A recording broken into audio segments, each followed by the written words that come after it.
नमस्कार, माझं नाव भरत सुराणा, पुणे शहर जिल्हा काँग्रेस कमिटी व्यापारी सेलचं पुणे शहर अध्यक्ष। मी आज पुणे महानगरपालिकेच्या समोर आमरण उपोषणाला बसलो आहे, कारण पुणे शहरमधनं जे कचरा गोळा झाला आहे 16, 17, 18, 19, 20 वर्षात 2018, 19, 20 वर्षात ते उरली देवाची कचरा डेपोमध्ये साठलेलं आहे। त्याला विल्हेवाट लावण्यासाठी पुणे महानगरपालिकेने टेंडर काढलं आहे। त्या टेंडर काढताना त्या ठिकाणी कचरा किती आणि माती किती याचं बायफिकेशन न करता हा टेंडर काढण्यात आला आहे। आमचं म्हणणं असं आहे की त्या ठिकाणी 30 ते 40% कचरा आहे आणि 60 ते 70% माती आहे, तर आपण ठेकेदाराला मातीचे पैसे का द्यावं? जे खरं कचऱ्याचं आहे तर ह्याचं बायफिकेशन करण्यासाठी एक समिती नेमावी, एक तज्ज्ञ नेमावं आणि कचरा किती आणि माती किती या पद्धतीने हा टेंडर काढले पाहिजे होतं। परंतु ह्या महानगरपालिकेचे काही भ्रष्ट अधिकारी ठेकेदाराला पाठीशी घालून ठेकेदाराचं घर भरण्यासाठी हा टेंडर काढला जातोय। भूमी ग्रीनला याच्या आधीही अशाच प्रकारे 2दा टेंडर दिलं गेलं आहे आणि परत ह्याच कंपनीला मिळावं म्हणून महानगरपालिकेचे अतिरिक्त आयुक्त पृथ्वीराज साहेब हे त्यांना पाठीशी घालत आहे। त्या कंपनीलाच कसं टेंडर मिळावं ही प्रोसिजर करताना टेंडर प्रक्रियेमध्ये टेंडरची व्यवस्थित नियोजन न करता, व्यवस्थित त्याची पूर्तता न करता वर्क ऑर्डर देण्यात आलेली आहे। 2024 मध्ये 7व्या महिन्यात महानगरपालिकेचा एक आदेश आहे, करारनामा केल्याशिवाय वर्क ऑर्डर देण्यात येऊ नयेत। परंतु या ठेकेदारासाठी ते नियम पण ढाब्यावर ठेवले आणि करारनामा न करता वर्क ऑर्डर दिली आहे। टेंडर प्रोसिजर करताना कळसकर मॅडमची साईन असली पाहिजे होती अधिकारीची। कळसकर मॅडमनी अजून साईन केली नसतानाही वर्क ऑर्डर देण्यात आली आहे आणि त्या ठेकेदाराचं घर भरण्यासाठी महानगरपालिकेने कररूपी गोळा झालेले पैसे न वाचवण्यात हट्टास धरला आहे आणि एक ठेकेदाराचं घर भरण्यासाठी हट्टास धरलेला आहे। याच्यात पुणे महानगरपालिकेचे अनेक अधिकारी सामील आहे। याचीच चौकशी होण्यासाठी याचं कोण कोण सामील आहे याच्यासाठी मी हा पुणे महानगरपालिकेच्या आज आमरण उपोषणाला बसलेलो आहे। जेपर्यंत हा टेंडर प्रोसिजर थांबत नाही, याच्यासाठी एक समिती नेमली जात नाही की हा कोणी केलेलं, किती कचरा आहे आणि किती माती आहे।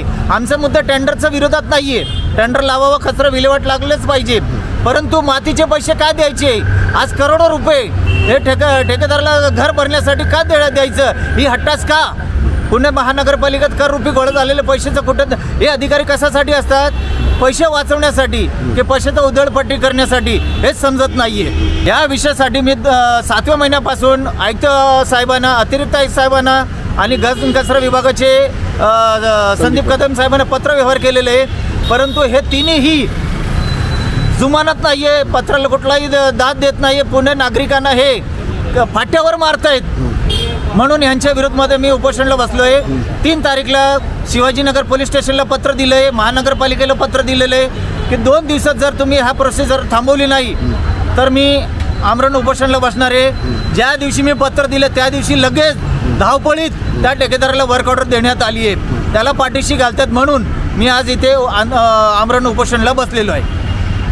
तुम्हाला माहितीच असेल की पृथ्वीराज सर जे ॲडिशनल कमिशनर आहेत ते सुद्धा नवीन आहेत आणि विशेष करून राजेंद्र भोसले साहेब, डॉक्टर राजेंद्र भोसले साहेब आहेत तेही नवीन आहेत आणि राजेंद्र भोसले साहेबांचं विशेष करून जनमानसात प्रतिमा खूप चांगली आहे। तुमचं काय अनुभव आहे त्याच्याबद्दल व्यक्तिगत सांगा। खरंच यासाठी भोसले साहेबांनी 2दा भेटून आलो, मला वेळ दिली, माझी तक्रारावरती त्यांनी शेरा मारून अतिरिक्त आयुक्त साहेबांना पृथ्वीराज बाबांना पत्र पाठवलेले, परंतु पृथ्वीराज बाबा हे खास नागपूरवरनं हे अशा टेंडरसाठी पाठवले गेलेले आहेत, कारण त्यांना दुसरे कुठलंही अतिरिक्त आयुक्त त्रास देऊ नयेत म्हणून 6 महिने झालेत 2 अतिरिक्त आयुक्तांची खुर्ची खाली ठेवलेली आहे।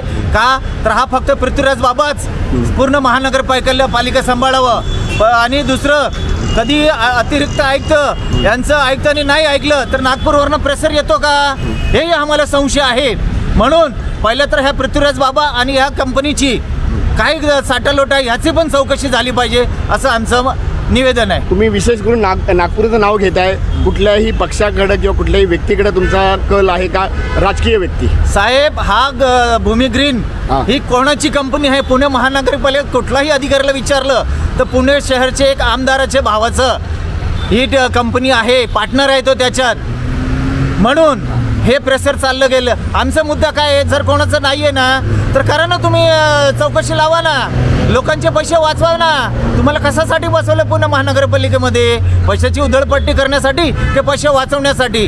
तर माझा सर्वात मोठा आरोप पृथ्वीराज बाबावरतीच आहे की पृथ्वीराज साहेब हे ह्यासाठीच असे टेंडरसाठी बसलेले आहेत. नागरिकांना मी 4 वेळ त्यांच्या ऑफिसमध्ये गेलो आहे, मला भेट दिली नाही. शेवटी 3 तारीखला मी बळजबरीने त्यांच्या केबिनमध्ये जाऊन माझं पत्र दिलं, तर म्हटलं बिंदास बसा तुम्ही उपोषणला.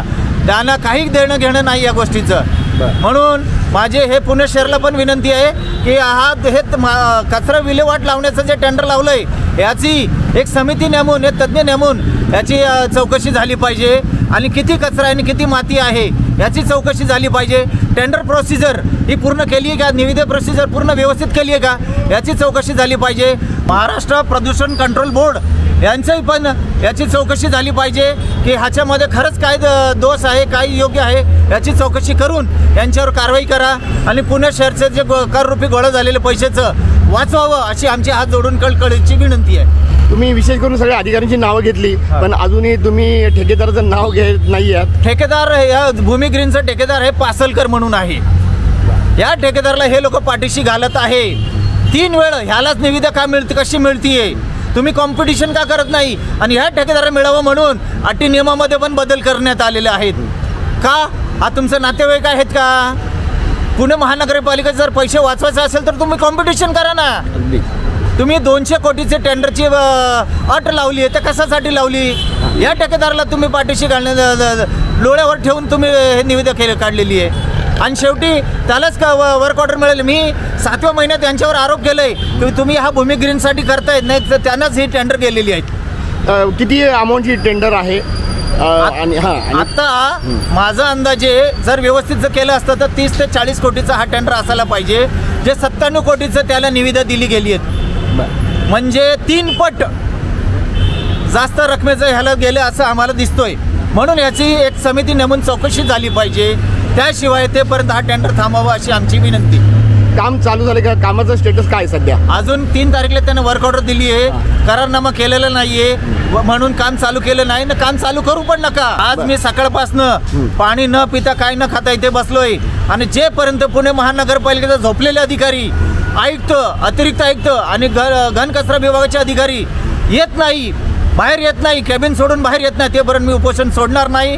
हा उपोषण 2 दिवस चाललं, 4 दिवस चाललं की माझं मरेपर्यंत चाललं तरी मी इथे बसणार आहे. आज तर मी आमरण उपोषणला बसलोय.